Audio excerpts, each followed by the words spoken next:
Picture this. You bend down to pick up a box from the floor. It's a little heavy, sure, but nothing crazy. You grab the sides, you heave it upward, and then snap.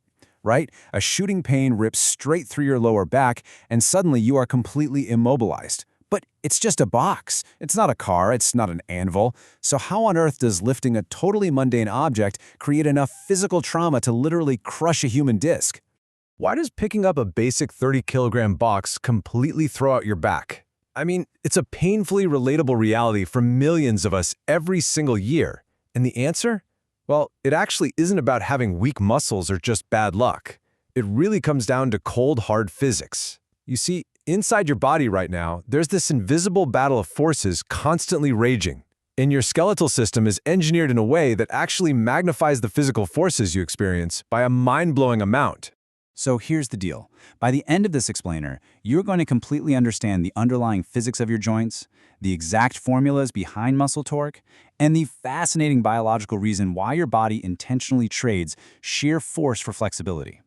We are popping the hood and looking right at the engine of human biomechanics. Section 1. Why lifting hurts your back. Let's dive into this by starting with our core problem. Why exactly does lifting hurt your spine so much if you do it wrong? Let's put some real numbers to what happens when you grab that box.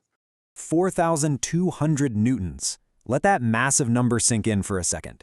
If you weigh, say, 55 kilograms and you bend at the hips to lift a 30-kilogram box with your back, your lower back muscles don't just pull with 30 kilograms of effort. No way. They have to exert roughly 4,200 newtons of force just to support your upper body and that load. That is over 5.6 times greater than the force your back feels when you're just standing normally. Basically, your spine is suddenly subjected to the equivalent of almost 950 pounds of muscle force yanking on it. And frankly, our spines just aren't built for that. Section 2. Muscles are biological lever systems. Now, you're probably asking yourself, why does this happen? Why is the internal force so much greater than the actual weight of the box? To get that, we need to shift gears and look at the fundamental physics principle at play here. It all boils down to this concept of mechanical advantage. Simply put, mechanical advantage is just a ratio of output force to input force. Now, if you view your body as a simple machine, you'd think, hey, I want a high mechanical advantage, where a little tiny bit of input force gives you a massive output force.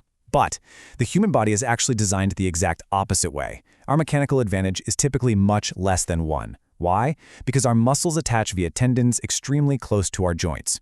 Because of that layout, the input force, the actual pulling of the muscle, has to be significantly greater than the output force, the lifting of the object. Let's make this super easy with a real-life analogy.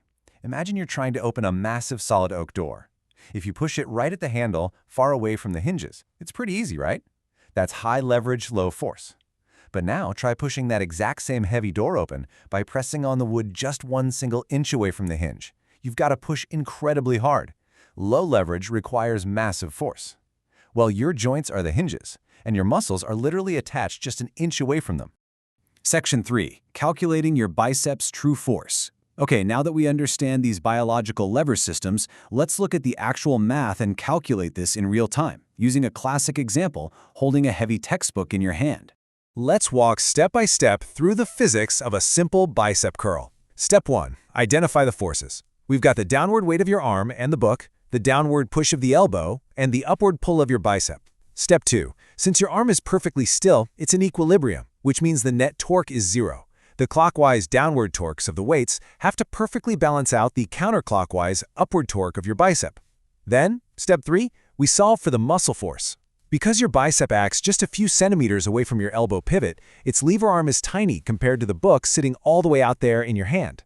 Wait a second, let's pause for a quick check here. A super common question that comes up when looking at this math is this. Wait, if the textbook and your forearm only weigh about 6.5 kilograms combined, which is roughly 63.7 newtons of downward gravitational force, why on earth does the formula say your bicep is pulling upward with 470 newtons of force?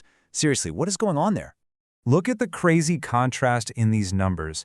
The supported weight is a mere 63.7 newtons, yet the bicep force required is 470 newtons. The big takeaway here is that your bicep is exerting a force over 7 times greater than the actual weight it's supporting. And check out that elbow joint force.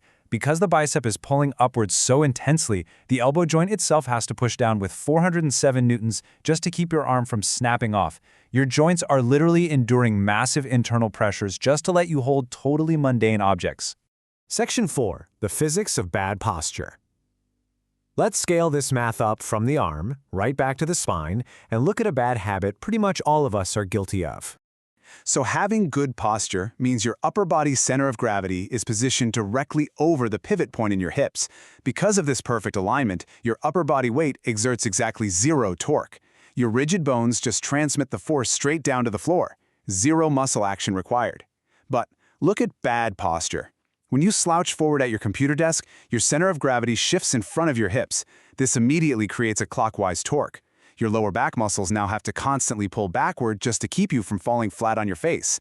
And since those back muscles have a tiny perpendicular lever arm, they've got to pull with enormous sustained force. Hello, chronic back pain. This exact physics principle is why we unconsciously contort our bodies throughout the day just to maintain equilibrium. Think about it. When you carry a heavy backpack, you naturally lean forward, right? You're doing that to reposition your overall center of gravity back over your feet. Carrying a heavy shoulder bag, you lean sideways. Holding a heavy box of books right in front of you, you lean backward. Your brain is constantly running these subconscious torque calculations just to keep your center of gravity directly above your base of support. It's actually pretty brilliant. Section 5. The advantage of short levers. Okay, let's zoom out for a second and ask the big biological why. I know exactly what you're thinking right now. So why are we built so inefficiently? Seriously, why did evolution design a system where our muscles literally have to work 7 times harder than the actual objects we lift? Why didn't biology just give us a mechanical advantage greater than 1 to make life easier? Well, the answer is this incredibly brilliant evolutionary trade-off. We traded mechanical efficiency for extreme speed, flexibility, and agility. Because your muscle is attached so incredibly close to the joint, a tiny little contraction translates to a huge sweeping movement at the very end of the limb. A tiny twitch of your bicep whips your hand up in a fraction of a second. Imagine if your bicep tendon was attached all the way down at your wrist. Sure, you could probably lift a car because your mechanical advantage would be massive, but your range of motion would be virtually non-existent, and your movements would be painfully slow. We sacrifice raw strength so we have the agility to quickly run, throw, jump, and reach. Section 6. Summary and final thoughts. Wow, okay, we've covered a lot of biomechanical physics in this explainer today, but it all ties back together perfectly. Listen, if you're taking notes for an upcoming physics test, this is the moment to grab your pen. Here are the key takeaways. Number 1, our muscles attach close to our joints, which gives us a mechanical advantage of less than 1. Number 2, because of this, our joints endure internal forces many times larger than the actual objects we lift. Number 3, good posture completely eliminates torque, while bad posture forces your back muscles to act as massive, constant counterweights. And finally, number 4, always lift with your legs. Keep your back straight so you rely on the strong, rigid bones of your legs rather than forcing your relatively weak spine to combat thousands of newtons of torque. Before we wrap up, I want to leave you with one final, kind of mind-blowing thought. If your arm muscles exert 7 times the force of the objects you hold, how much invisible torque are the tiny muscles in the back of your neck fighting right at this exact moment, just to hold your heavy head forward while you look down at this screen? Fix your posture, give those poor muscles a break, and I'll see you in our next explainer.